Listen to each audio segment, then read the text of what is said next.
अब हम देखो ये बात मन से बताने की तो नहीं, पर मैं बताता हूं। जब हमारे लाल जी पधारे, गिरधर लाल जी, इतना भक्तिमय परिवार हमारा, पूज्य पिताजी महाराज पिछले 53 वर्षों से कथा कर रहे हैं।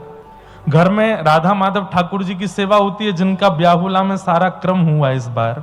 80 वर्ष पुरानी सेवा है घर में। लेकिन दास के पास जब गिरधर लाल जी पधारे 6 साल पहले, पूरी कथा तो बहुत बड़ी है कैसे आए, पर जब ठाकुर जी आ गए तो मेरी स्थिति ऐसी, उस समय हमारी कथा ज्यादा होती नहीं थी, साल में 6-7 कथा होती थी। बाकी के दिन घर में बैठे बैठे क्या करूं, पूरे दिन में सेवा में ही लगा रहता। अच्छा, मुझे श्रृंगार आता नहीं था, तो मैं जबरदस्ती ठाकुर जी को क्या पहनाऊं, कैसे पहनाऊं। तो हमारी माता जी की जो नई नई साड़ियां आती थी, पता चलती कि जो पहनी ना हो वो कहाँ रखी हैं।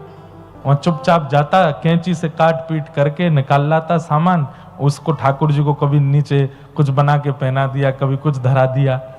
घर में नीचे सबके पास दौड़ के जाता, लाल जी का दर्शन करके आओ, श्रृंगार किया है। श्रृंगार शुरू होता था 8 बजे सुबह और पूरा होता था 2 बजे दोपहर में। छोटे से हमारे लाला, उंगलियों से श्रृंगार बड़ा मुश्किल से होता था।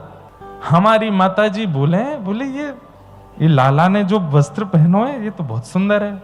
और फिर माता जी जाके जब अपनी कबर्ड चेक करती, तब पता चलते, अरे मुझे तो लगती पता नहीं कौन सा नया चूहा घर में घुसे आया है, रोज कुतर जाता है साड़ियों को। अब पता चली ये दोनों चूहा हैं, मैं और मेरे लाल जी यही कुतरते हैं।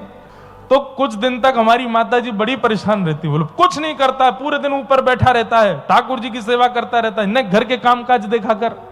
तो हमारी कथाएं होती नहीं थी, तो माँ को भी रहता था कि भाई कथा इतनी नहीं होती तो घर के काम देखो, गौशाला जाओ, सामने वो देखो, यहाँ घर के कार्यकाल देखो। हम पूरे दिन सेवा में लगे रहते। उस समय कुछ दिन के लिए ऐसा होता था कि मेरे को सब समझाते थे, भाई पूरे दिन ये सेवा में लगा रहना ही काम नहीं है, थोड़ा अध्ययन आदि से अपनी कथाओं का क्रम भी बढ़ाओ, ऐसा करो।